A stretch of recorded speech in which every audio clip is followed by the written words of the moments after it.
Assalamualaikum warahmatullahi wabarakatuh. Halo teman-teman, saya Linda Yanin Tohidia. Saya akan menjelaskan apa itu ulumul Quran.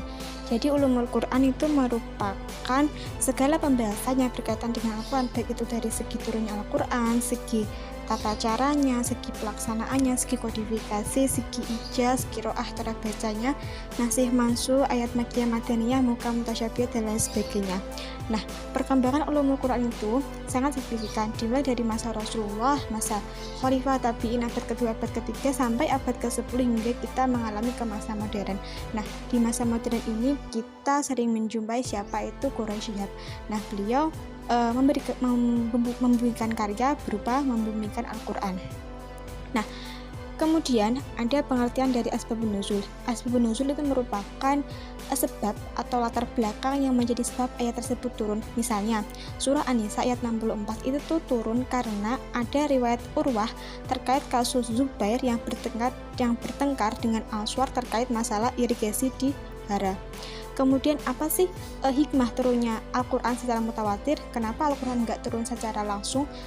Ternyata Al-Quran itu diturunkan secara berangsur-angsur itu karena yang pertama adalah untuk meneguhkan hati Rasulullah, kemudian memudahkan kita dalam menghafal Al-Quran, kemudian sebagai penjelas atas peristiwa yang telah terjadi dan sebagai untuk memudahkan Rasulullah dalam memecahkan masalah serta menghadapi kaum musyrik.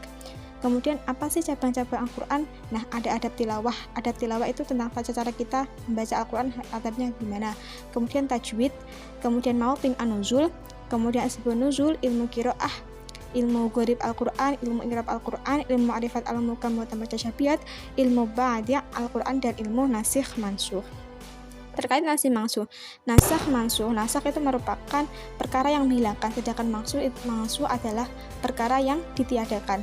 Nah, pembagian nasih mansuh itu ada 3, ada nasih tilawah dan hukum, ada nasih hukum, ada juga nasih tilawah. Setelah itu ada pembagian ayat makkiyah dan madaniyah. Ayat makkiyah itu merupakan ayat yang diturunkan di kota Makkah sebelum Nabi hijrah, sedangkan madaniyah diturunkan ketika Nabi setelah hijrah dan diturunkan di kota Madinah. Perbedaan dari kedua tersebut adalah bagian ayat sajadah, kemudian terdapat seruan, kemudian terdapat kisah Nabi terdahulu dan diawali dengan huruf hijaiyah. Kemudian ada ayat muhkam dan mutasyabihat. Ayat muhkam itu adalah ayat di mana hanya Allah yang mengetahuinya. Seperti misalnya tentang hari kiamat, hanya Allah yang tahu, itu merupakan ayat muhkam. Sedangkan ayat mutasyabihat adalah ayat yang masih samar-samar. Misalnya, mata'allakum wa li'an'amikum, untuk kesenanganmu dan untuk binatang ternakmu. Selanjutnya, terima kasih atas segala kesan dan pesan. Saya mohon maaf jika ada tutur kata yang kurang berkenan. Intinya itu, jadi ilmu Al-Quran adalah ilmu yang membahas segala sesuatu yang berkaitan dengan Al-Quran, baik ijaznya, qiraatnya, dan lain sebagainya. Terima kasih. Wassalamualaikum warahmatullahi wabarakatuh.